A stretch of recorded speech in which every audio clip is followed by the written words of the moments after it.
भगवान भूत अधिपति भगवान शंकर का स्मरण कर कर, पंचाक्षर मंत्र का स्मरण कर कर अगर आप पूजन में बैठ रहे हैं, लक्ष्मी पूजन कर रहे हैं, तो ये पक्का है अगर हमसे कुछ त्रुटि हो भी गई तो भगवान भोलेनाथ उसको क्षमा कर।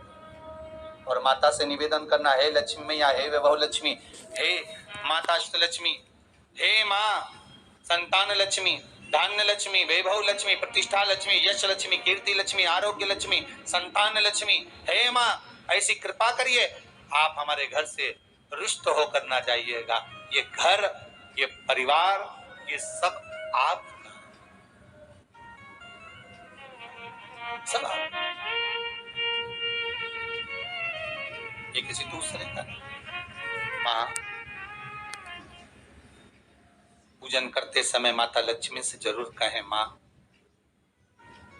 4 साल हो गए, सकता है आप हमसे रुष्ट हो गई हो, पर आज क्षमा मांगकर अपने घर में आप प्रवेश करिए। माँ आइए हमारे घर, आप पधारिए। महाराज कितना सुंदर संवाद है।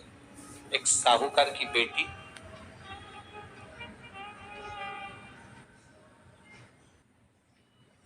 साहूकार की पुत्री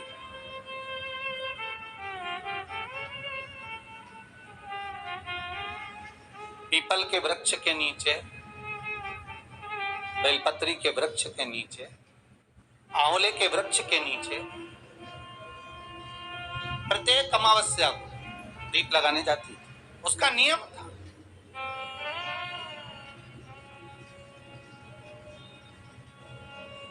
साहूकार की पुत्री प्रत्येक अमावस्या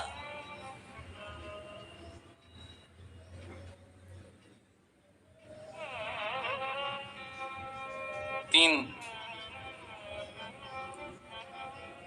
दीप, एक बेलपत्री के नीचे, एक आंवले के नीचे, एक पीपल के नीचे लगा। महाराज आज नारायण ने कृपा कर दी। और क्या कृपा करी कि आज सरस्वती, पार्वती और लक्ष्मी तीनों इन वृक्षों के नीचे जाकर विराजमान हो गए।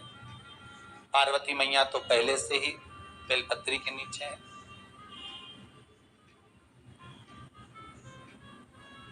स्वयं सरस्वती मैया, लक्ष्मी मैया आंवले और पीपल के नीचे विराजमान।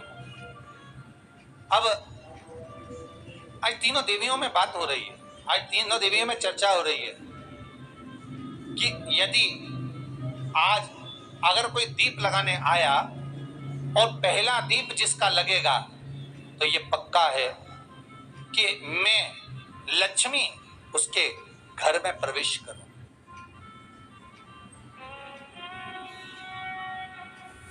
सरस्वती जी बोली, जो पहले बार दीप लगाने के लिए प्रथम में आएगा मैं उससे अपनी सहेली बना लूंगी, उसको अपनी मित्र बना लूंगी।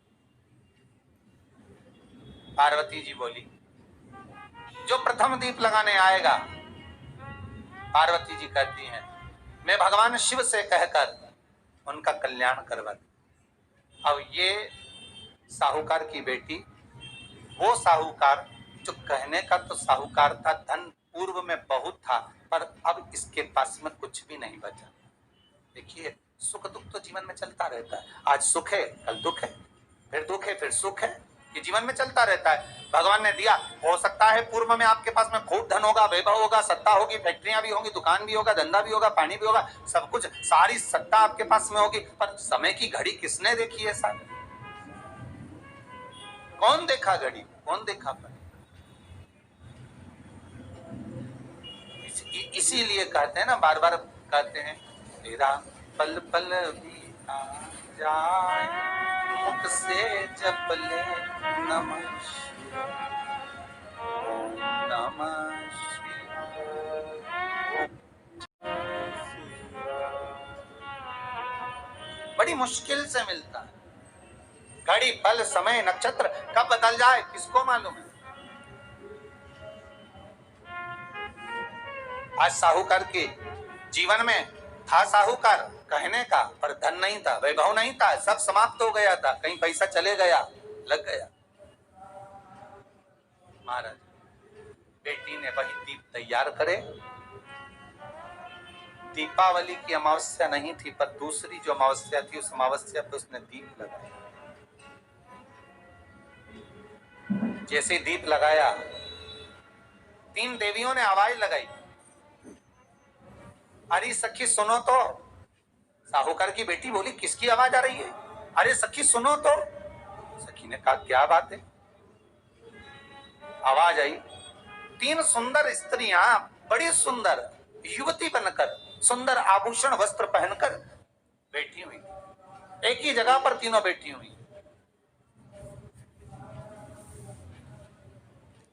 इसी को त्रिवेणी कहते हैं महाराज।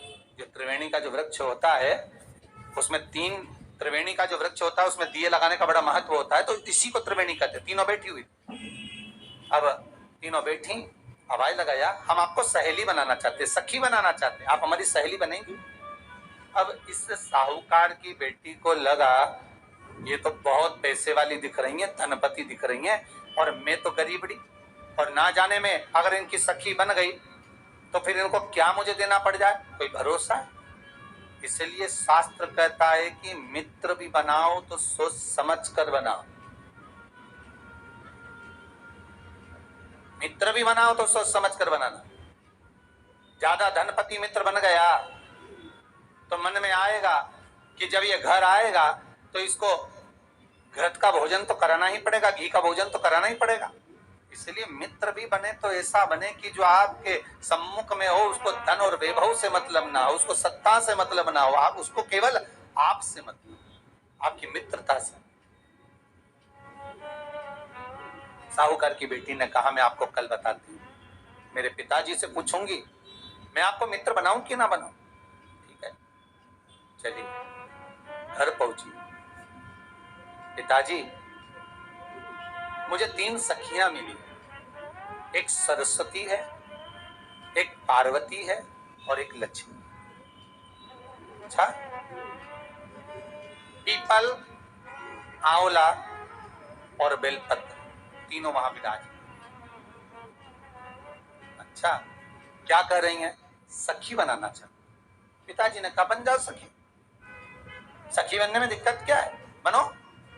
अब दूसरी अमावस्या पे जब वो गई और जाकर उसने कहा कि मैं आपकी सखी बन सकती हूँ, तीनों प्रसन्न हो गई।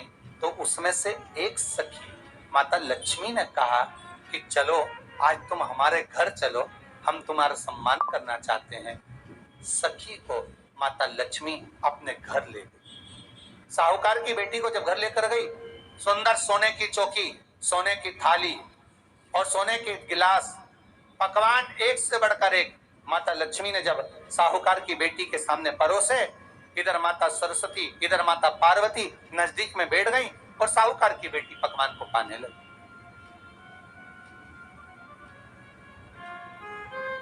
साहूकार की बेटी पकवानों को पा रही है, भोजन ग्रहण कर रही है। अब भोजन करने के बाद साहूकार की बेटी चली गई।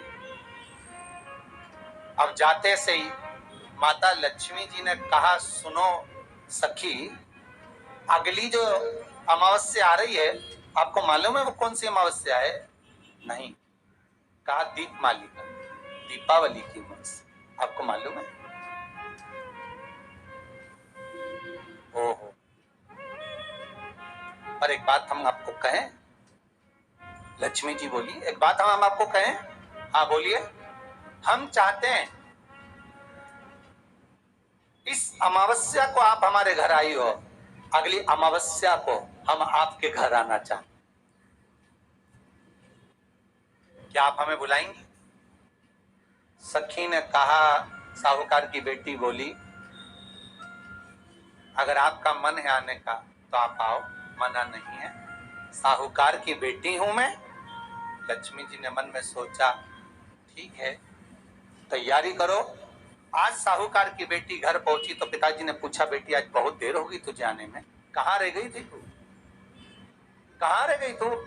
बेटी कहती है, 3 सखियों के घर गई थी, आने में देरी हो गई, पर मेरी सहेली माता लक्ष्मी जी कह रही हैं कि अमावस्या के दिन मैं तुम्हारे घर में आऊंगी। तो पिताजी ने कहा, उसमें क्या दिक्कत है, तैयारी करो। तो पिताजी, घर में अपने खाने के लिए तो कुछ नहीं, तो माता लक्ष्मी को क्या खिलाएंगे? कई लोग कहते हैं कि दीपावली पे ना तो हमारे यहाँ घी है, ना हमारे यहाँ तेल है, ना हमारे यहाँ कपास है, ना हमारे यहाँ पर मिठाई बन रही है, ना हमारे यहाँ अच्छे वस्त्र हैं। हम क्या पहने माता लक्ष्मी को रिझाने के लिए? परशु महापुराण की कथा कहती है, अगर आपका भरोसा, आपका विश्वास, आपकी दृढ़ता परमात्मा के चरणों में लगी है तो परमात्मा लक्ष्मी पूजन की व्यवस्था भी वही कर देगा कि लक्ष्मी जी का सम्मान कैसे करना, आदर कैसे करना। घर में बच्चों का विवाह होता है, टेंशन आपको होता है, परमात्मा पे छोड़ दो, भगवान विवाह कराने वाला होगा, भगवान पाणिग्रहण संस्कार कराएगा, भगवान व्यवस्था करेगा, क्योंकि जन्म उसी ने दिया है तो मृत्यु भी वही देता है। जन्म उसी ने दिया है तो पाणिग्रहण संस्कार भी वही करा देता है। क्यों सोचो? साहूकार ने कहा, बेटी तू इतनी जल्दी हिम्मत हार गई कि तेरे घर में कुछ नहीं है? गाय का गोबर ला, लीपन कर, घर को पोंछ, कचरा उठाकर बाहर फेंकिया। पिताजी घर में तो कचरा भी नहीं है कि जिसका प्रयोग करा जाए। कचरा उठाकर बाहर फेंकिया। चौक पूर, पिताजी चौक पूरने के लिए तो मेरे पास में कुछ है ही नहीं, जो दीवार पर पोत रही है वही मिट्टी को पोत दे। चौक उनके घर गई थी, सोने की चौकी पर सुंदर आनंदमय भाव से बिठाया है मुझे, सुंदर सोने की थाली में भोजन कराया है मुझे, अब मैं क्या दूं?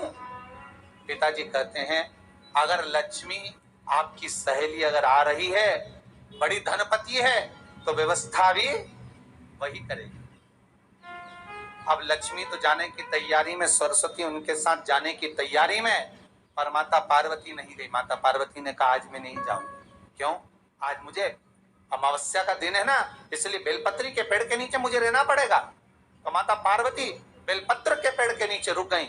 अब ये दोनों जाने के लिए तैयारी करी, लक्ष्मी और सरस्वती जाने लगी। साथ में उन्होंने गणेश जी को ले लिया, रिद्धि सिद्धि को ले लिया और साहूकार के यहाँ जा रही हैं। जैसे साहूकार के यहाँ जा रही थी, इतनी देर में माता पार्वती को लगा कि इसके पास में जिमाने के लिए, रखने के लिए कुछ नहीं है। माता पार्वती ने एक चील का रूप लिया और उड़ती हुई एक राजकुमारी के हार को, रतन जड़ित हार को लेकर माँ पार्वती गई और साहूकार के घर में उस फेंक दिया। साहूकार के दरवाजे पर जैसे फेंका, बेटी ने झाड़ू लगाते समय देखा कि कचरा, ये हार कहां से आ गया? पिताजी को दिखाया, अल्लाह मैं जाऊं। जो सेठ को दिखाया, महाराज ये हार तो करोड़ों का है, कोई साधारण नहीं। धन मिला, धन मिला तो सबसे पहले जाकर एक सुंदर चौरंग लाया, पाटा लाया, उस पाटे पर सुंदर वस्त्र बिछाया और माता लक्ष्मी के आदर की तैयारी के लिए सुंदर सुंदर घर में पकवान बनने लगे साहब। और सुंदर सुंदर पकवान बने। जैसे ही लक्ष्मी घर में प्रवेश करी, सरस्वती प्रवेश करी, गणेश प्रवेश करे, रिद्धि सिद्धि प्रवेश करी, लक्ष्मी जी ने पहला संबोधन कहा, क्यों सखी, तू तो कह रही थी कि मेरे पास में कुछ भी नहीं, फिर इतना सारा सामग्री कहां से आ गई? सखी कहती है, मेरे पिताजी कहते थे, जिसके मंदिर में दिया लगाया है, जिस वृक्ष के नीचे दिया लगा कर आई है, जहां जिस देवता को पूछ कर आई है, विपदा की घड़ी में वही देवता आकर खड़े होते हैं। ना जाने कहां से हार मिल गया, ना जाने कब प्रसाद बन गया। लक्ष्मी जी ने ध्यान लगाकर देखा कि पार्वती क्यों नहीं आई थी। समझ में आ गया कि एक सखी पूरी व्यवस्था करने में लग गई थी। ऐसी है मेरी माँ लक्ष्मी, ऐसी है माँ पार्वती, ऐसी है माँ सरस्वती। उनकी आराधना 3 दिन से आप